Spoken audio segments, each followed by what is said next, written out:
माता अंजना की कथा। बोलिए माता अंजना महारानी की जय।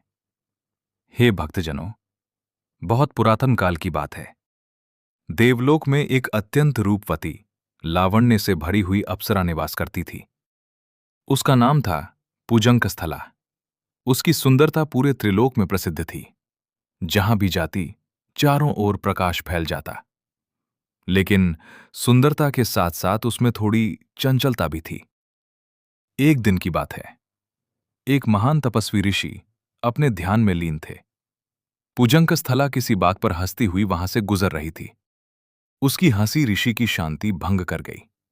क्रोधित होकर उन्होंने श्राप दे दिया, वानरी की तरह चंचलता करने वाली, तू वानरी हो जा।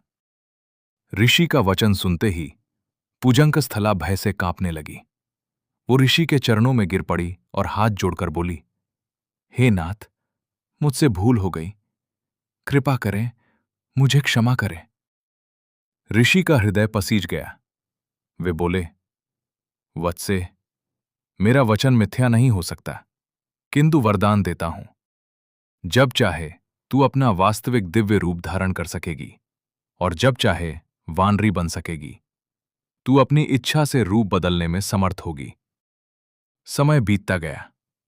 श्राप के प्रभाव से वही दिव्य अप्सरा पृथ्वी पर कपिकुल में जन्मी और वानर राज महामनस्वी कुंजर की पुत्री बनी।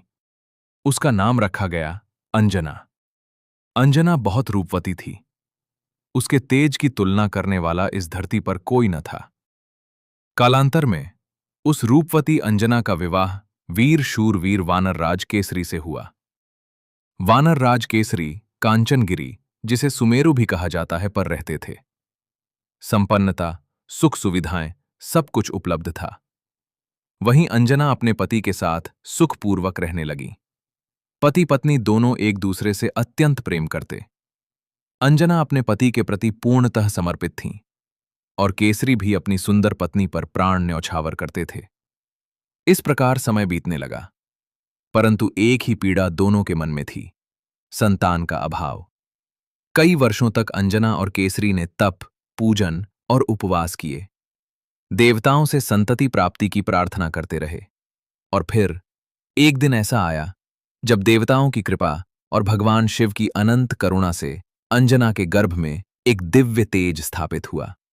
और वही तेज आगे चलकर संकटमोचक, अंजनी पुत्र, पवन सुत, श्री हनुमान जी के रूप में प्रकट हुआ।